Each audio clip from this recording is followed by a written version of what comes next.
This lesson is all about adding fractions with unlike denominators from word problems. So let's look at the first word problem. We'll do this one together. Grandma put 1/6 of a teaspoon of pepper into the soup. After tasting the soup, she added 1/8 of a teaspoon of pepper. How much pepper is in the soup? So I need to pull out the fractions, which are 1/6 and 1/8, and make sure I'm adding how much pepper. That's the total pepper that's adding. So the first thing I need to do is to find equal denominators. Common denominators is what we call them. So I'm taking 1/6 and I'm thinking about what do 6 and 8 have in common, and I know that it's going to be 24 because if I list out my multiples of 6, I'm going to do 6, 12, 18, 24 is the next one, and 8 is 8, 16, 24. So when I list those out, I know that 24 is my common multiple. If you do butterfly method, then that's fine, but the problem is that you're going to get, for 1/6 and 1/8, you're going to get something over 48. And then you're going to have to divide 48 until you get the answer, until you get the most simplified problem. So I want you to know both ways. Make sure that you can do common denominators easily. So 6, and I already said, goes into 24. 24 is going to be my common denominator. I just need to figure out 6 times what, and that is 4 times. So 6 times 4 equals 24, and 1 times 4 equals 4. So my new fraction for 1/6, my equivalent fraction is 4/24. Then 8 takes 3 times to get to 24, and so 1 times 3, the same number on top, is 3. So here's my new problem. 4/24, and I said at the beginning I'm adding, plus 3/24 equals 7/24 of a teaspoon.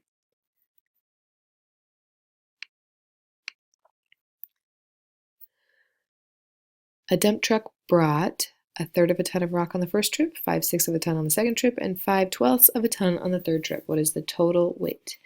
So I'm pulling out my numbers, 1/3, 1/6, and 1/12. What was the total weight of the rock? This problem reminds me of when we were finding fractional area because we had 3 fractions, and then the largest fraction, or actually technically the smallest, but the largest denominator, 1/12, was the 3 and the 6 could all go into there. So like I'm saying, if you do the butterfly method, you're going to get 3 times 6 is 18. Then you're going to have to do 18 times 12, and you're going to get something gigantic, and it gives you a lot of opportunities to make mistakes. So instead, 3 can be multiplied to be 12, 6 can be multiplied to be 12, and 12 is already 12. So use 12 as your common denominator and just change 2 fractions. It's not too challenging. So I'm going to start with 1/3, and I know 3 times 4 equals 12, so I'm going to multiply the top. 1 times 4 equals 4. So 1/3 becomes 4/12.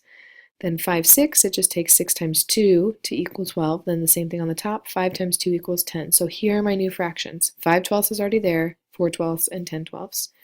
I'm finding the total weight of the rock, so I'm adding, and I get 19/12. That's an improper fraction, so I need to see how many times does 12 go into 19. It goes in one whole time, and then there's 7 left over. So 1 7/12 of a ton. You received 1/4 of a pound of candy from your grandmother, 1/2 a pound of candy from your sister, and 1/8 of a pound of candy from your best friend. How many pounds of candy did you receive? So we're going to look again. I have 3 fractions. 4 goes into 8, 2 goes into 8, and 8 is 8. So just leave your denominator 8 instead of multiplying and doing the butterfly method. So 1/4 times 2 over 2 equals 2/8. And half, the equivalent fraction is 4/8. So now I'm just going to add those all up. 2/8 plus 4/8 plus 1/8 equals 7/8 of a pound. It's a lot of candy.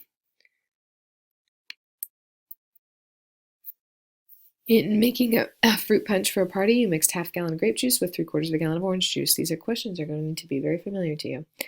How many gallons of punch did you make? So I'm finding the total amount of punch, and half can be changed into a fraction with a 4 on the bottom. 1/2 is the same as 2/4.